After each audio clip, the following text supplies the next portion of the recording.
Hey, everybody, welcome to another edition of NasCard Radio. This is episode 163 of NasCard Radio.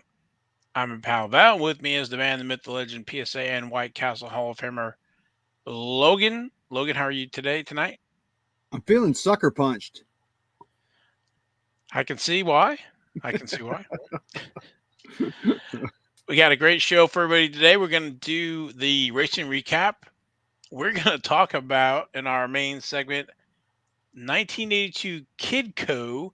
You might have heard us talk about that issue before. It came in like a Matchbox car, as a kind of a freebie in there. We've kind of, thanks to one of the listeners, found a variation on that, so we will dig into that with some photos of the variations, and then we'll finish the show with King's Court. Cool. Amazing, yep. And again, this is NasCard Radio. We're trading cards and racing meet.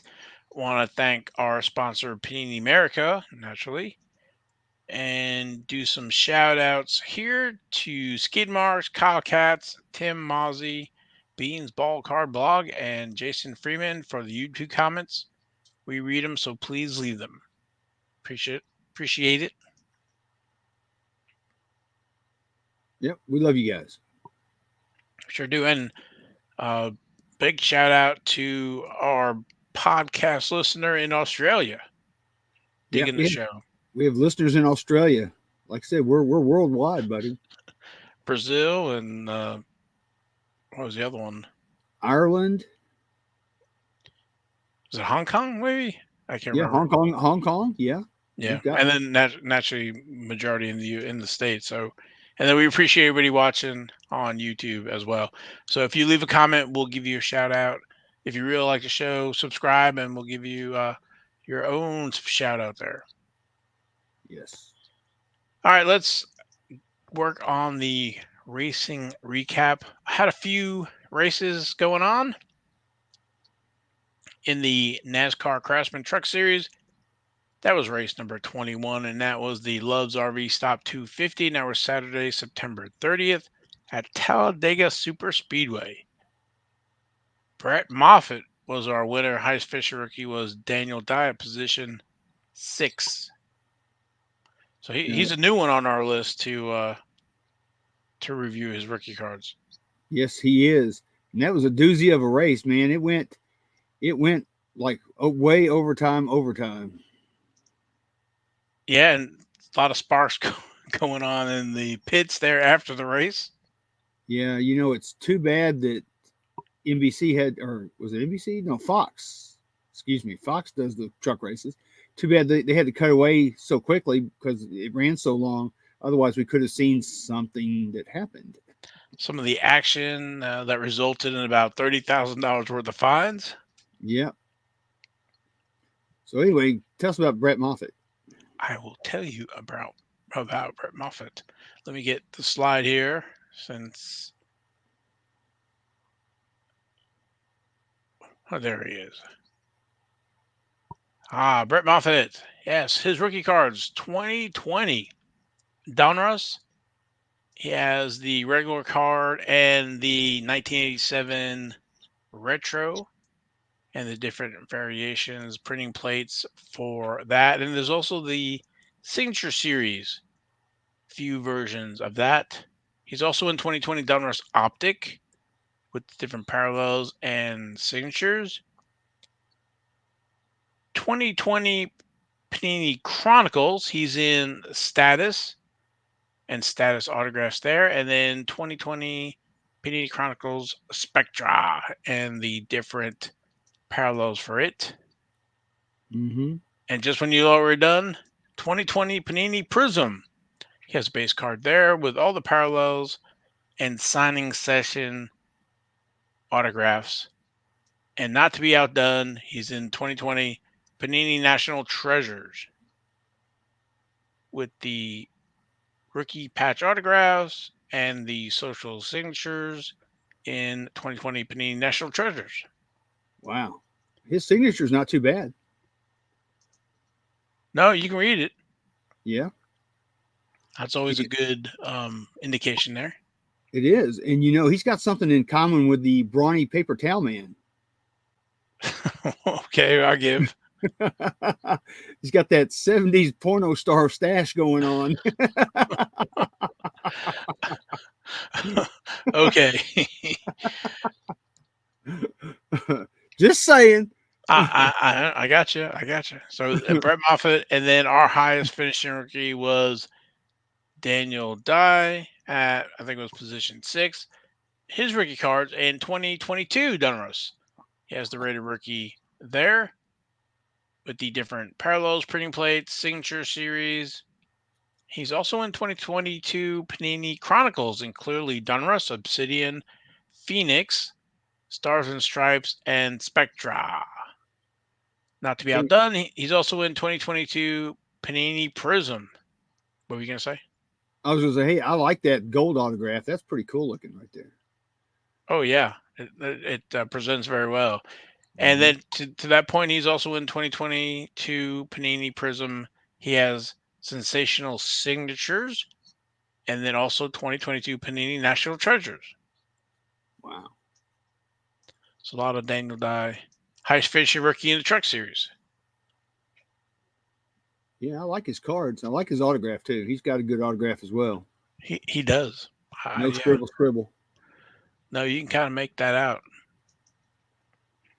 And so our Truck Series, our next race is going to be race number 22, and that's going to be the last race before the championship race, if you believe it, which the championship race will be the beginning of November. But the next race, race number 22, is going to be the Baptist Health 200 at Homestead Miami Speedway, and that's going to be Saturday, October 21st at 1 p.m. So we have a few weeks, and the Truck Series is almost over. I don't see anything else really you want to talk about. So Corey Haim's locked in for the final 4 in Phoenix, but everything else is kind of up for grabs. Zane Smith and Ty Majeski are really on the bottom of the 8. Carson Hocefer is number 2 right now at -10. So Yeah, I'm hoping he makes it. I think he will. I think so. So we still have a few weeks before that's all decided for their final 4. So there's one more thing, and there's a fight. That was a fight. Now, I guess it's alleged that Matt Crafton kind of got um, Sanchez, right? Yeah, Yeah. apparently from of course, this is all just what we've heard. We don't know, the true facts. But according to Nick Sanchez, he was standing there in the pit area, not the pit area, the garage area, and Matt Crafton tapped him on the shoulder. He turned around, and it was whammo right in the eye. Yeah. The video I saw was basically after the punch, and he was all bloodied, and there's no sign really of Matt Crafton. He was out in the distance, whatever. But the fines came down 25,000 for Matt Crafton, 5 for Sanchez, which I felt bad. He got the bloody eye and the $5,000. So Yeah, that was insult after injury, I guess. and I think that was just because of the language and some of the other stuff that he talked about, or he was saying, because he was mad. And there was a lot of threats too. People were going to do other things to other people, and it was not good. But I don't mind the fighting. I get that, and in fact, I think it's some drama for the event, and I have no problem with it. What I do have a problem with is tapping somebody on the shoulder if that's what happened, and them turning around and blindly just getting whammoed right in the face, just sucker punched in the face. That's kind of, chicken, if you ask me. I was just thinking about the old days. You throw the peanut shells in the car or put water or sugar in the gas tank, kind of a thing. Yeah. back in the old days, but of racing. Yeah, but you can't do that now. The cars are under too much scrutiny, and they're being guarded by the NASCAR officials. So you can't really do things like that. So I guess you just go around, turn around, tap someone on the shoulder, and just punch them. I mean, that's allegedly what happened. We don't know the facts, and I think it's too bad that the race ran long, and the Fox crew wasn't there to actually catch that, you know, and record that. But uh, it was, I'll say this: I've lost a little bit of respect for Matt Crafton after that. Yeah, If I mean, I that's know. true. Yeah, I mean, I know emotions get them, and they're upset. There's only two races left, and I don't know where he finished, and where he was on. Yeah, he's not even in the top eight. So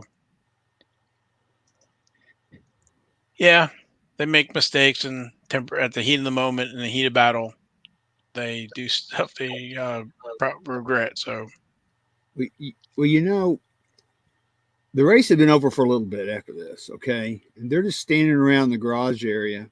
So it's not like when the guys get out of the car, like after something's happened, and they immediately their emotions are going crazy and they're saying things that they regret.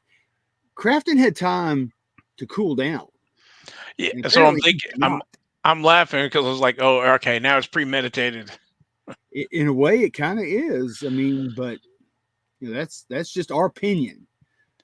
Well, and he got $25,000 fine on it too. So I'm surprised NASCAR didn't slap him with a race suspension or something like that. maybe because it was in the garage and after the race, I don't know. Probably, But yeah, since it wasn't on track or wasn't on pit road or anything like that. yep. So All right, yeah, moving. that was a heck of a deal. If you guys haven't seen that, go out there and check out that video because Sanchez he got nailed. He did, man. You are not wrong. He sure did. Moving over to the Xfinity Series, they were off. Next race, race number 29. That's Drive for the Cure 250. And that's going to be at the Charlotte Motor Speedway Roval. And this is the last race before the round of eight. And the round of eight will be three races in itself. So this is a cutoff race, and this is going to be Saturday, October 7th at 3 p.m. Are you Uh, going? I am not going, Mm. but maybe some tickets fall my way. Maybe. I don't know.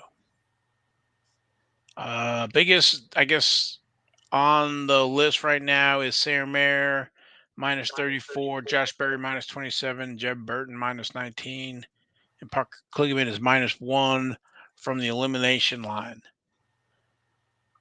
Now it looks like John Hart Nemechek, Justin Allgaier, and Cole Custer are locked in to the round of eight. Everything else is fair game.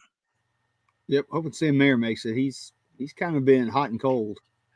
He needs a win, but a good place to win. So, Hmm. and then moving over to the Cup Series, that was the Yellowwood 500. That was Sunday, October 1st. That was race number 31 at Talladega Superspeedway. And Ryan Blaney was our winner. Highest finishing rookie was Ty Gibbs at position 34. Yeah, he He got finished nailed like there. 33 last week and 34 this week. Yeah, he got crashed. It wasn't even his fault. He's got a case of the Howie Deacons. He does. Let's go to the videotape here. Let's go. Ryan Blaney. We've talked about him before. Not a lot of rookie cards for him. First cards, you have to go back to 2012 Press Pass Fanfare. And that's going to be card number 77. There's a few parallels back then, blue foil, hollow foil, die cuts, and the silver number 25, sapphire to 20, diamond to 5. There's magnificent materials in Press Pass Fanfare, and also 2012 Press Pass Fanfare Young Guns autographs. And there's only 4 versions of that, numbered out of 399, 150, 75, or 10. Yeah, his autograph is drastically different now than it was then. That brings up a good point there. So you can find his autograph, actual signature. A few of those, I think we might have told this story before, that he started signing these and then realized that um, he was gonna kind of work on his autograph and turned into the Ryan Blaney's that we see now. So there's some actual signatures, and then others with this with the Y turning into the L of Blaney. So there's I'm gonna say some different variations of those. Yeah, you have to admit though that's pretty clever what he did. Sure was. I mean, back in 2012, it was. Yeah, The only other person I know who kind of did something like that was Joey Logano back in 2008 or 9, where he would do that whole Joey and then bring that loop around and finish Logano with it. But yeah, that was pretty clever with Ryan there. So, and he still uh, does something like that. He doesn't do as many letters, but he does do the Y and the L and stuff like that. So, yeah, pretty cool. yep. And then with that, when he moves on, and highest finishing rookie, Ty Gibbs, 2020 Panini Chronicles, lots of 2020 Chronicles, Ty Gibbs for those different sets in there: Crusade, Phoenix, Score, Spectra, and then 2020 Panini Prism, just signatures in these scripted signatures with about 10 different parallels of those. Are you talking about the parallels or the autographs or both? I'm talking about the Prism parallel autographs, but I don't think um, Chronicles has that many parallels as that. But Yeah, we've talked about him a ton this yeah. season. So, We're gonna have to record something that you just press play and well, there's give only a your few. Ty Gibbs and be done with it. There's so this is the Roval. The next race, 32, is going to be the Bank of America Roval 400. And that's Charlotte Motor Speedway, and that's the last race before the round of 8. And then the round of 8 is 3 races before Phoenix. The Roval will be Sunday, October 8th at 2 p.m. The laps for stage laps for that: end of lap 25, end of lap 50, end of lap 109. The So there's three races left in the round of 8, and 4 races left before the championship race on November 5th. This season has gone by quick, dude. I'm telling you. It sure has, and basically, Kyle Busch is one of the farthest ones out there at minus 26 with 3 wins this season. He's minus 26. Ross Chastain minus 10. Bubba Wallace minus 9. Tyler Reddick minus 2. Brad Keselowski is at plus 2. Kyle Larson plus 15. Truex plus 17. Busher not plus 19. So basically, like number 4 through 8 are 22 or less. So it's like anybody's race here, um, to get in there to get those, especially with the Roval, with a road course. Somebody has a problem, gets crashed out, they lose points pretty quick. So it's gonna be an intense race and a must watch, I think.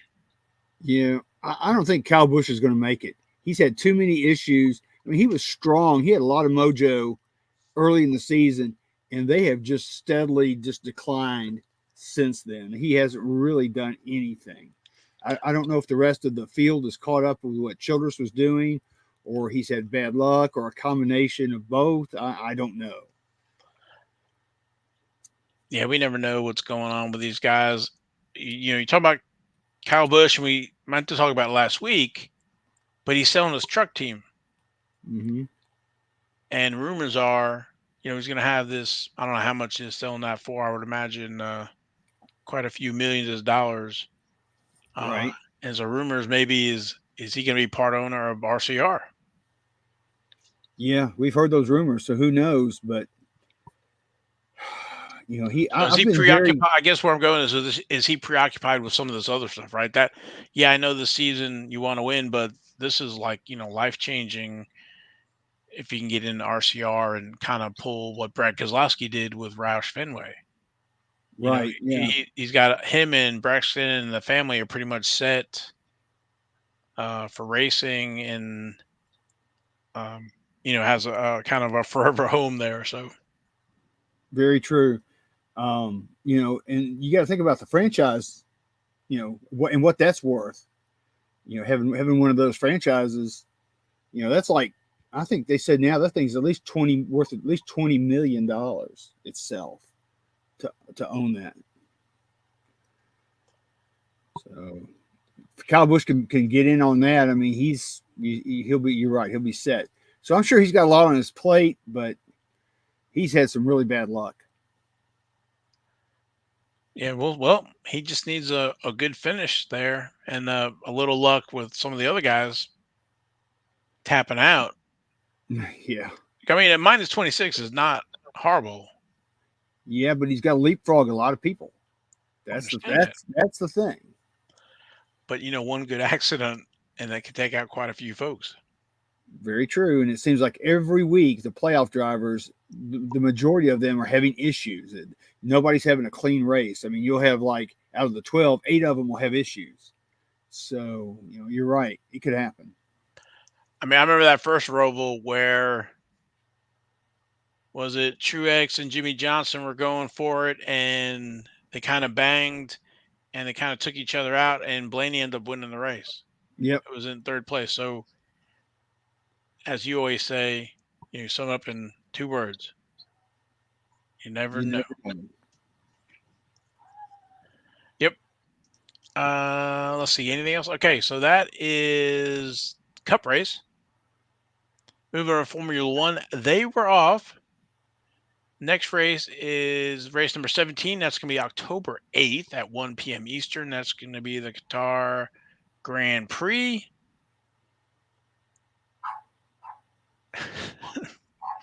There's only, if you believe, there's only 6 races left in 2023 for F1. I mean, this is a huge season. There's a lot of races, especially when you have 3 in the US this year. Right. So of those 6, October 27th is COTA, Circuit of America, and November 18th is Las Vegas. So 2 more in the US, and that'd be a total of 3 in one country for F1. So Yeah, we don't have 3 Grand Prix of Spain, or we don't have. It's amazing that they've got 3 in the U.S. Do you think that the U.S. can sustain that? Because I can remember when they went to the Brickyard. I mean, and the attendance was like nothing, and I wanted to go to that, but I just didn't. But I don't know that the U.S. can sustain that many races in one year. We'll see. I mean, I may be wrong, but it just seems to me like the interest, is maybe has peaked, especially since the pandemic, and I think it's starting to go down a little bit. So we'll see what happens with next year's schedule. I mean, I know that the Circuit of America, they always have great attendance. I don't know what's going to happen with Las Vegas. I'm sure they will probably too, since it is Las Vegas.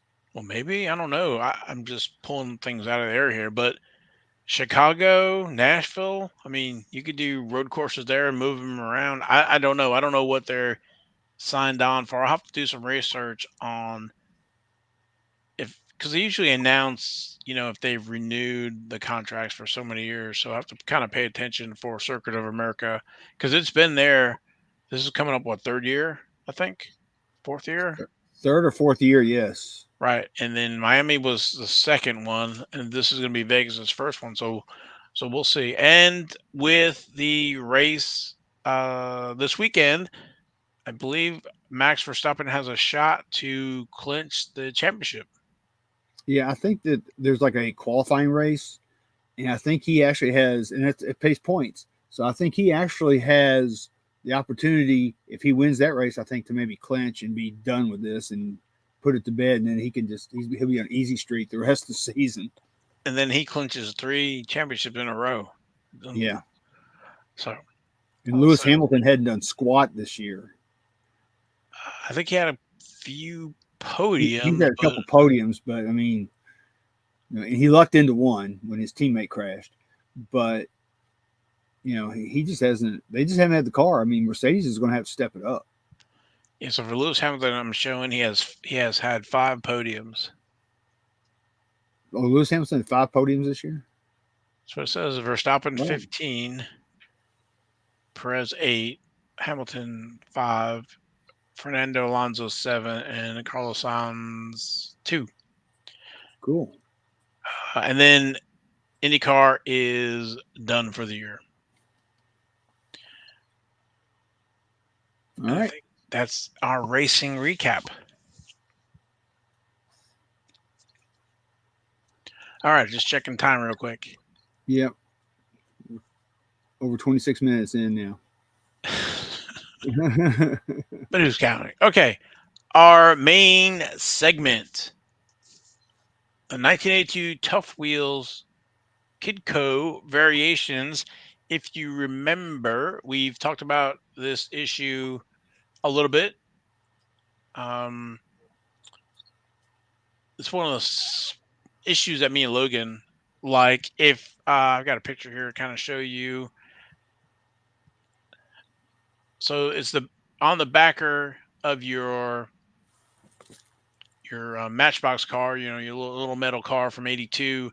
There are you can see that yellow laser um, print card underneath there. There's 2 cards that come with the Matchbox car. Yeah, it's kind of like what Racing Champions did later on. Same kind of thing, except they only had one card. Exactly, and they were smaller, and I guess it was before the collecting craze. So we always talk about this when you're a kid in your whatever 9, 6, whatever. You get in your Matchbox car, you want the car. You're not buying that for the little trading cards, right? You Mm-mm. probably reading is the last thing you want to do. You want to take that car and put on a little track or make your own thing or whatever and see how fast you can slide it or whatever it is.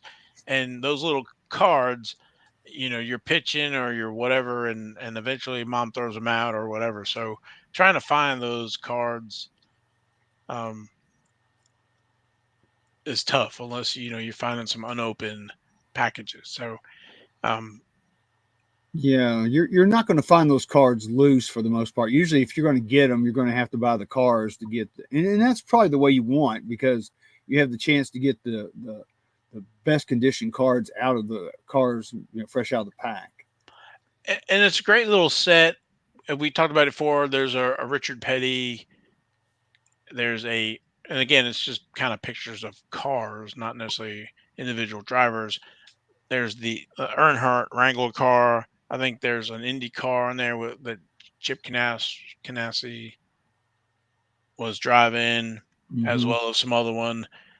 And it's kind of I don't know what they call it, like laser print. Here, let me take off that banner so you can kind of see kind of what the front looks like. Up on the top is the ones we're used to. So if you'll draw attention to the yellow around the border, it's kind of a little more of a mustard. I guess maybe I don't know what goes there. Not a Grey Poupon or I don't know, maybe more of a deli mustard. And the bottom one is more, I guess, more of your French mustard there. Yeah, your French is yellow mustard. Yeah, it's Right. So the top 2 images, the left and right, so that's the front and the back on the right. So what we're looking at is where it says that first line, first series collector's item in black. Now it's been discovered, if you look at the bottom, that yellow French's mustard yellow, and on the right hand side, you will see that the first series collector's item is actually in red and not black. And you'll notice that the black ink is not as bold as the top version. So Right. these were kind of discovered. One of the listeners, David, contacted me to let me know about this, and so we've done some investigation. Logan has purchased some and has done some forensic on them. Yeah. Looking at, if you look close, I mean, I think Val's got some other pictures that we can look at, but one of the things that stands out to me is, of course, the yellow color of the border, and then on the back, how white that back is versus kind of a creamish, color on the back of the ones we're used to seeing. And one of the other things that we've noticed is that the cardstock that they used on the bottom one is much thinner, and I'd say it's about a third thinner than the cardstock used on the ones on the top. And I think we've got a picture of that. Yeah, I'm working on that. I thought I had it locked and loaded here, but Well, anyway, I'll keep talking about it. What we did is, I bought a lot of them. I think it was a lot of like 39. So when I got the box, it was like really small, and it was like in a small trading card clamshell case. And I'm thinking, there's no way 39 cards can fit in there. And I pulled them out and I started counting them just to see if I had them all. And sure enough, I had enough, but I noticed that they just didn't feel right. They felt thinner, they felt slicker. Um, they just didn't feel right to me at all. So what I did was what you see right here is I pulled out 30 of the ones that we're used to, the original ones with the darker color yellow versus the new ones that we're finding with the red on the back. And as you can see, that's a stack of 30 each. And the ones that are on the right side there, the ones that have the back top line in red, are much thinner. And I'd say that's about a third thinner. So, the thickness is about 2/3.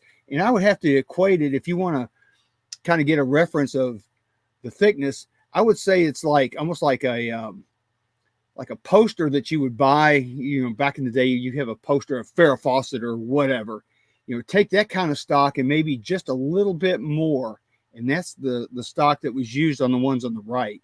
And the ones on the left have what I'd say a pretty normal cardstock.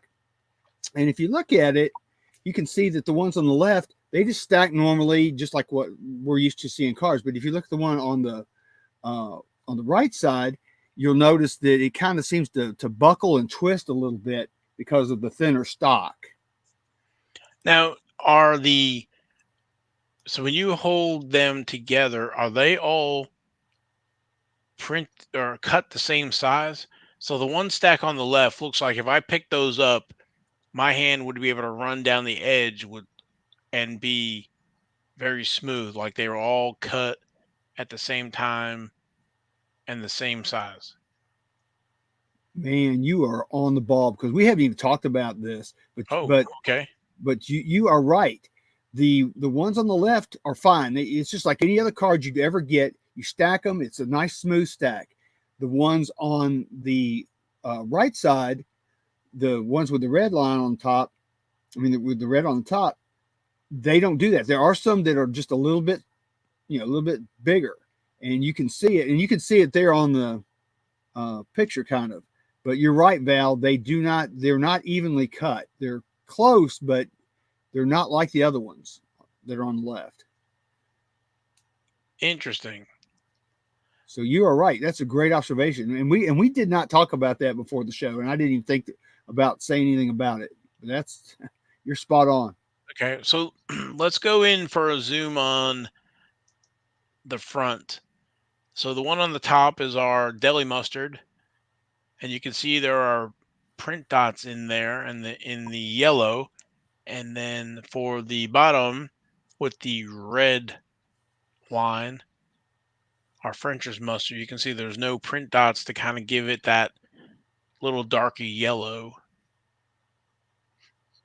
And then on our back of those, our top one is our deli mustard there with that, first series collector's item in black and the kind of the bold black, um, font there that you can read. And then our French's mustard, our first series collector's item in red. You can see how the black is not as bold. Now, I did zoom in on some of those on some spots where maybe it's a little different and they're kind of consistent in some of the things I'm mentioning. So under on the top right where it says laser, there's a few like red specks under the S in laser. That does exist on the other version as well in the right place. And then on the left hand side where it says tough wheels, they show the wheel and then there's the rim.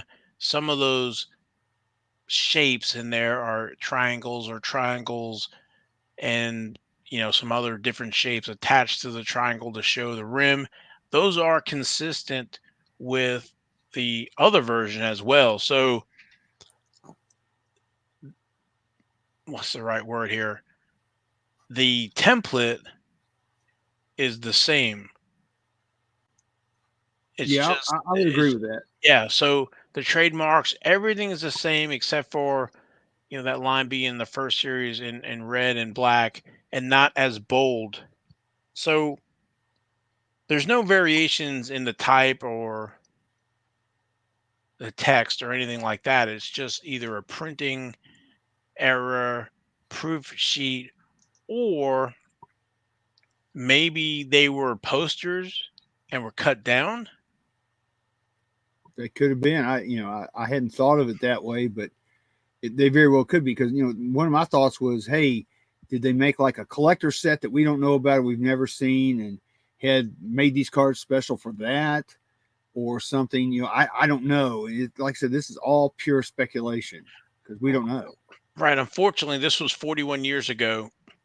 And when these were made, they didn't make 100 of them. They probably made tens of thousands or hundreds of thousands of these cars. You figure they're selling them for a buck. Maybe it costs them a quarter to make, 75 cents. You want to make a few $1 million, you got to move a lot of cars, which means you need to have two of those trading cards per package that you're Exactly. selling. So that's a lot of cards. Hmm. So Now, what I was going to say is, you've bought a lot of cars to get the cards. I have probably bought 70 to 80 cars over the years to get these cards. I have never seen a card that was with the bright yellow and the red on the top line. I've never seen one. I have none in my collection at all. All the ones that I've had graded are all the ones that are the original ones with the black text on the top and like you said, the deli mustard or whatever you want to call it. Um, I've never seen this before until here just recently. So it's weird that all of a sudden these have showed up and we've never seen them before. I mean, I would think that somebody down the line would have seen them before this. yeah, I'm going to reiterate that same thing. I bought a case of kind of trucks. This was probably 10 years ago, give or take. They were all the same, which I expected because they're all in the same case run. Now I have gotten cars on the backers since then. They've all been, I'll say, the deli mustard. I have not seen the red or the French's mustard, and it seems like they're all coming. The French's mustard are all coming from one person on eBay right now, and I think you had contacted them, and they had come back saying this is a very mysterious, scarce issue. Um, Hypothetically speaking, one was issued very beginning of production, other later that year. So I don't know if, but which means the cases I got and all the cars I got were were either beginning of the run or end of the run, and but you happen to get the same beginning of the run or end of the run. So I'm kind of lean, and I got nothing based other than we've been doing this a while, or I've been doing this a while. This kind of smells like either some uncut sheets that were cut down, or some posters, or some proof runs maybe Hmm. that were found that were cut down. That this is kind of what happened with the '89 Winter Circle. Some I want to say proof sheets, but pre-production run sheets popped up. So and I did show the one that I do have on, backer card. That is my, my deli mustard there. So Right. I'm gonna have to keep an eye on it. And if anybody out there has some of these um, bright yellows that you've gotten, that you've opened, that you did not get from the seller on eBay, please let us know. We'd love to Hmm. hear about that, about your find, and if they were found in the wild or not. So again, it's hard to reconstruct this after 41 years. And again, this was something that wasn't designed as a collectible. This was probably an afterthought marketing tool for these vehicles. So, Yep.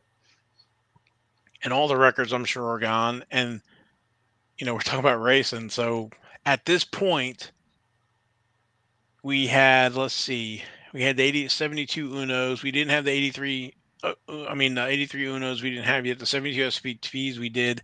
Had the 70 Sports Star. We did have like top 77 autos and some of these other things, but it wasn't like, again, 82, maybe the Beckett annuals out. I don't even know when Beckett, I don't No, think Beckett started racing yet. So no, they did not start it then. It was not till catalog I that. think '96. Yeah, we had the Avalon Hill IndyCar game, but so there was not a lot of racing. No, there wasn't. So you know, I'm kind of teetering. I don't know which way to go here. My gut's telling me that these are not, you know, pack issued or car issued cards. Uh, I think that they're like you say. I think there's some kind of printing proof or some kind of production test or a poster or something like that. and I say that because they're not uniformly cut. Right. If you could pick them up and they would all fit nice and neatly, like the ones we have, Hmm. they're all standard size. If you, as in that picture, you can tell that it's a pretty uniform stack there on the left. Yep. It's hard to tell on the right, but I'm going by what you said that they might be a little bit off here and there, which means Yeah. they weren't probably cut with a massive press and to uniform size. They might have been cut down in smaller quantities. Yeah. I think so. So it's a mystery for sure. We at this point we don't know any information we can get from you guys that you may have on these would be very very helpful. But I mean, they're not very expensive, and again, it's a cool little I'll say variation for right now. However, and maybe somebody's got uncut sheets. I don't know. It'd be interesting to find out. Maybe to your point, maybe it was a giveaway. You collect so many UPC symbols and get an uncut sheet or whatever. So again, there's not a lot of information about that, and that's kind of why we do the show. And we try to gather and collate and archive this information so it'll be out there on the web for somebody to search and Hmm. find. So Yeah. So like I said, if you guys can help us out, that'd be great because right now we're just running on pure speculation, and we know we physically have the cards, but we don't know how they got that way. right now, we're using our experience and best guess on, and dissecting, like I said, the print dots, the color, the black ink not as bold, the cutting uniform cards, the thickness of the stock, it's not doesn't match up. So there's a few tells I would say with this issue. Yeah. Agreed. But we will both, I think, both go on record saying that it's the same image with the same tells, like I was saying, the print dots and the laser and the red, the rim details are all the same. The text is all the same. So they're the same printing press or the same images, right? Yes. I mean, it's not like the 1988 Max Dale Earnhardt promo, which they tried to copy it. They didn't have access to the same press and images and stuff. And of course, when they made it, it wasn't the same, as we all know. So this looks the same, like you say. Yeah, other than the print dots on the front to make that yellow a little darker, and but everything else on the back looks good. So anyway, I guess we're beating this into the Yeah, ground here. So, time will tell. We'll eventually figure it out. but we did want to bring that to everybody's attention. If you collect that series and just kind of keep your eyes out. So, Yeah. all right, I think that's it for that. Which doing pretty good on time, but it looks like it's time for King's Court. Yep. Roll that beautiful bean footage.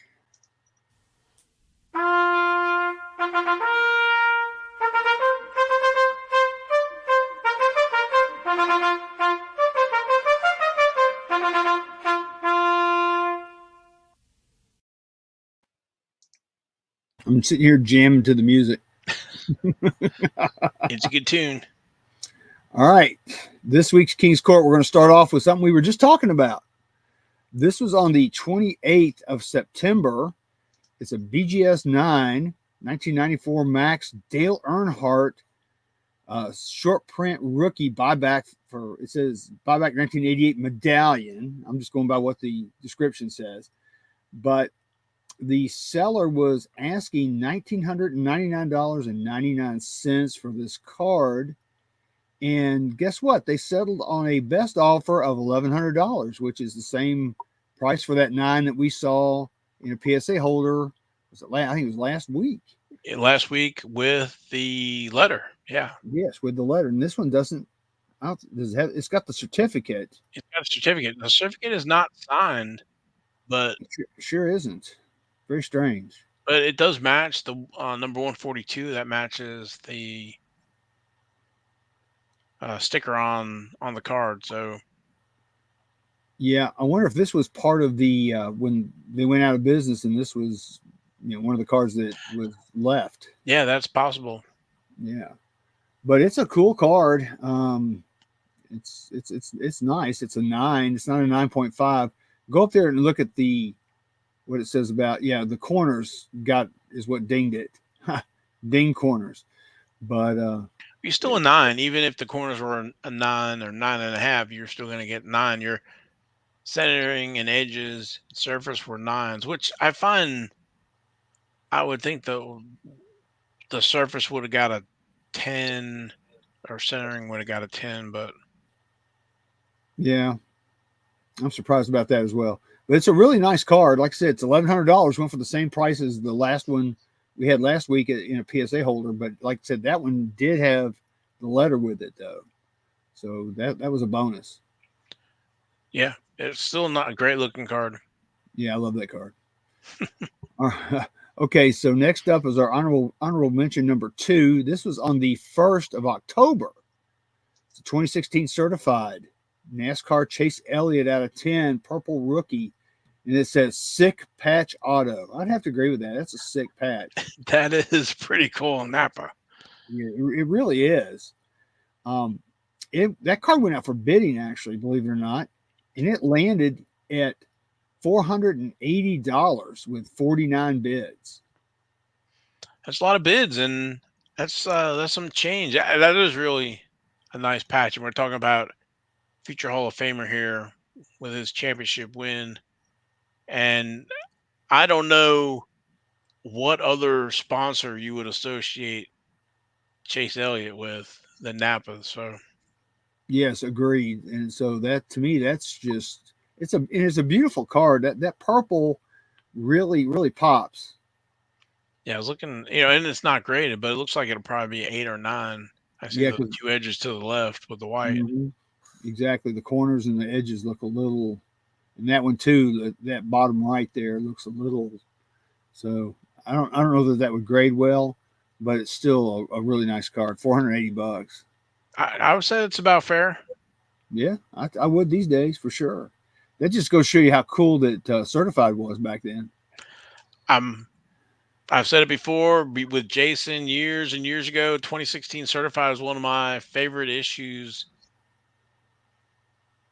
A lot of great rookie base cards in there, and autos, and I think it was two autos, two men a box, but Yeah, it's it sweet. was a nice product. Yeah, it came out late in 2016, so Yeah, I think it's kind of overlooked by collectors. well, everybody's after Prism. So True. all right, All right, next up is our Joker of the Week. This is on the 27th of September. It's a 2022 President's Choice. Nigel Mansell, Ayrton Senna, greatest rivalries. I can't rivalries. That sounds like Scooby Doo. It's a one of one, and it was sold out of Canada. Now they were asking $799.95 in Canadian, which equates to $518.16 in the United States. But it sold for a best offer of 450 Canadian, which is 327 and 49 cents in the US. So for us here, it sold for $327.49 for that. And keep in mind what's the deal with these cards, Val? They're unlicensed. yes, and of course I'm looking at the back here that the Mansell is F1 race car rare wing and nose cone from Senna. That's pretty cool. Yeah, I don't know if this is the same one we saw a few weeks ago or if that was different drivers, but it was something similar to this. Yeah, it was. But how hard is it to get memorabilia from these guys? Yeah, well, these days it's really tough. I mean, Right. and they charge a lot for it too. You've seen some of these sites where you can get race shoes stuff, and it's very, very pricey.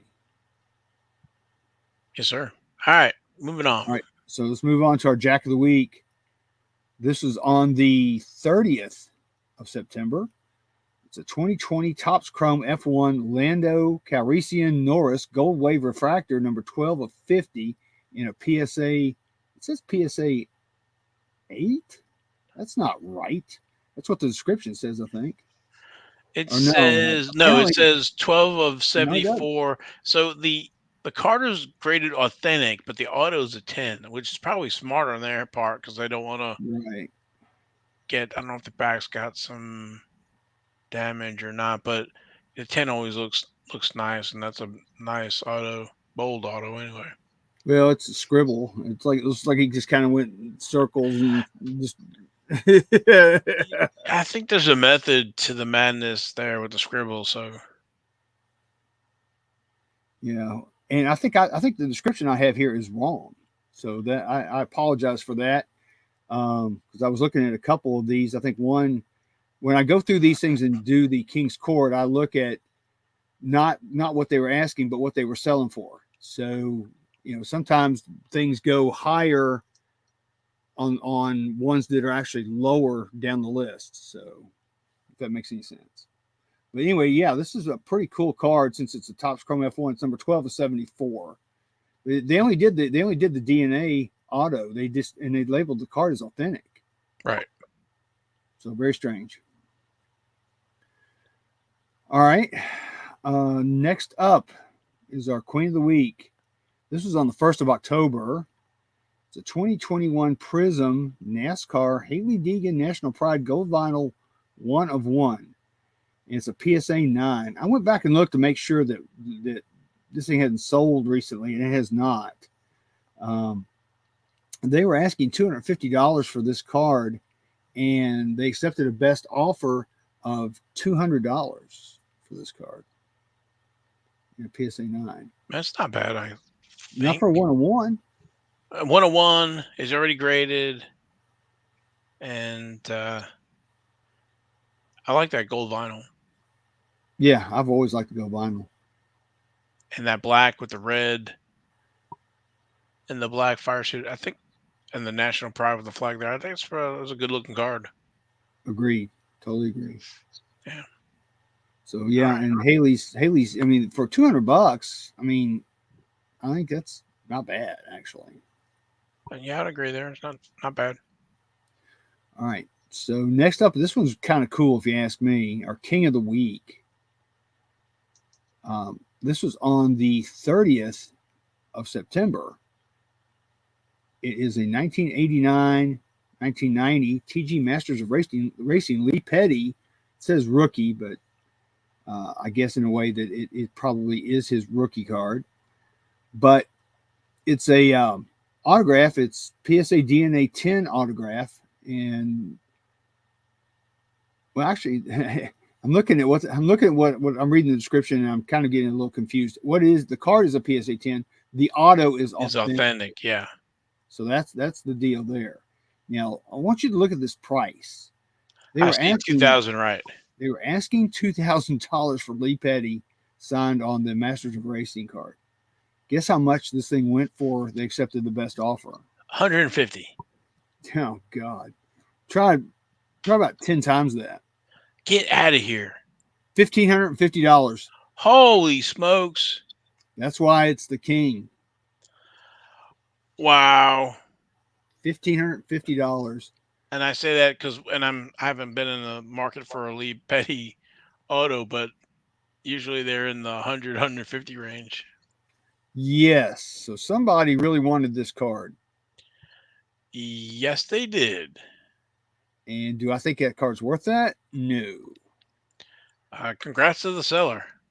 Definitely congrats to the seller. I think the buyer, I hate to tell them, but I think they overpaid for that. But I mean, I'm not going to tell people how to collect, so good for them. But yeah, I was really surprised when I saw that it went for $1,550. Yeah, wow.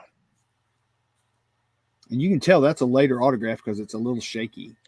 Yeah, see now, I, to me, like the sell, whatever, I think that's kind of gouging somebody to try to um, bait somebody with the high cost like that. $2,000 looking for that. But again, you know, that's why I don't sell like that. So Yeah, I don't like those pie in the sky numbers. I hate when people do that. I just think it's very misleading, and it's just in a way it's almost greedy. yeah, I feel like, it's a pier with a bunch of fishing poles over the edge waiting for something to bite. Yeah, pretty much. All right. All right, so let's move on. Our ace of the week. So one of one. This was on the 1st of October. All right, that's pretty cool. Yeah, this is pretty cool. It's a 2021 National Treasures Kyle Petty. Kyle Petty. I got the Petty on the brain. Kyle Busch fire suit M&M's booklet, one of one race worn. They were asking $500 for this card, and they settled on the best offer of $450. Which you have to admit, that M&M patch right there is pretty cool. I go back to the Chase Elliott and the Napa. When you think of Kyle Busch, who do you associate with him? And I think M&M's is collectible on multiple levels. Any any kid, grew up eating M&M's, Oh yeah, so I think that's a good deal. I think so too. I mean, he's a future Hall of Famer. We were talking earlier. Hopefully, he can make the playoffs and get it to the next round. We'll see. But he's definitely a future Hall of Famer. I mean, he's a two-time champ. I mean, if I asked you for $400, I'll make whatever patch you want. What patch would you ask for Kyle Busch? Yeah, I'd want something M and M's, and this would be right in right along with what I'd want. Yeah, so I think it's a good deal in there. Yeah, congrats to whoever got it, man. That's a cool card. Very nice. All right. Okay, so here we go with our Royal Flush of the week. This was on the 30th of September. It's a 2020 Topps Chrome F1 refractor, Max Verstappen. Go figure. It's the short print variation, and it is a PSA 10. Wow. So they were asking $12,000 for it, and it settled on a best offer of $4,200. Wow. Yeah, $4,200, man. But it's pretty. I like that refractor and the rainbow effect there. It looks. I mean, that's a great scan or picture that they took of it. Yeah. Okay. So it's just a refractor. It's not a orange or anything. Yeah. That's okay. $4,200. That's yeah. I still think that's probably a little high for that. Yeah, and it says refractor in the description, but I don't see refractor on the label.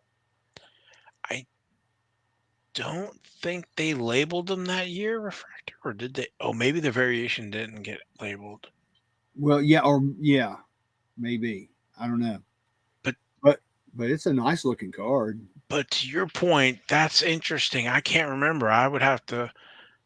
That's why I didn't bid on it. I know it's an SP, but to your point, I don't know if it should have refractor on the back or not. So this could just be a base. Again, I think the image was done really well, Agreed. and so if it is a base, they did a great job with the lighting to make it look like a refractor.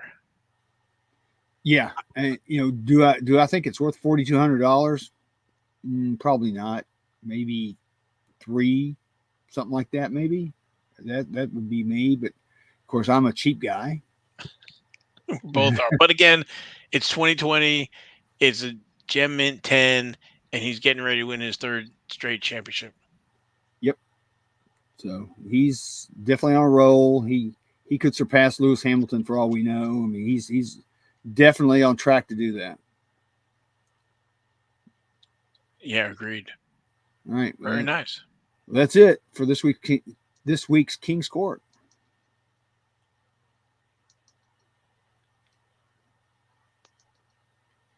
All right. All right. Thank you. So I got a couple of things to talk about real quick Yeah. before we get out of here. Um, First of all, I want to give a shout out to the Petty brothers.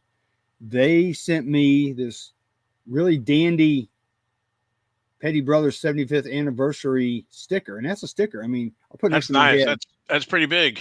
That's a big sticker. So, thanks to those guys. That the Petty brothers. These are Maurice's sons, and they're Richie, Mark, and Timmy, and they have a YouTube channel, and they are also on Twitter. We highly recommend you guys checking those guys out because they have a lot of nice, great stories about the history of petty racing and NASCAR, and they really have a lot of nice memorabilia that they show on there. All kinds of jackets and uniforms and crew suits and trophies and all kinds of really great artifacts. So definitely a channel worth looking at for sure. So thanks to those guys. I'll have to check that out. I want to know what they have for Winter Circle and those days. They have a Winter Circle poster in the background. So it was a Billy Bisco. He had one of the banners that they used actually at the track when they gave out those cards. Yeah, we haven't heard from Billy Bisco in a while. I hope he's doing all right. Yeah, I know, but I'll have to check that out. Yeah, Maurice, when he left Petty, he went and kind of worked for Winter Circle Auto Parts. That's when they did the Winter Circle, but we'll cover that when we talk about that. But yeah, Maurice always liked Chief there. He was a character. He sure was. He was a nice guy when we met him at the Hall of Fame. He sure was. Great guy. All right, That's awesome. So I got one more thing. I'd like to thank everybody out there for all the well wishes and the prayers for me getting better from my bike wreck. I really appreciate it. And they do help me make me feel better. So I appreciate you guys out there sending me all the like I said, all the well wishes and everything. It really, like I said, makes me feel better. And love to all you guys for that. Thank you. Yeah, we're glad you're on the mend. I'm getting better. Still hurts. I tried to sit down today and do something, record a video, and said, "No, I'll just wait. Maybe this weekend. We'll see." Well, you keep on taking it easy and don't strain yourself. So Yep, trying not to, man. Trying. I want to get well. Like I said, I feel a lot better today than I did 2 weeks ago, but still, it's still getting out of bed, especially in the morning when you get up. It's like, ugh, man. It's like needles and pins, and it hurts. I'm laughing because that's the way I feel anyway. That's your normal feeling. Oh wow, Val. Anyway, But that's all I got. Thank okay. you guys. All right. Well, for me, Logan, thanks for tuning in, watching the show again. If you like the show, um, we'd appreciate you giving us a follow. We'll give you a shout out. And again, if leave a comment, let us know about the Kidco set. Is that something you're collecting, or have you seen some of these variations out in the wild? So it's a great little set. And I hope everybody has a great weekend watching a few races this weekend. And we'll catch you next week. I don't know if you want to talk about what we're going to talk about next week.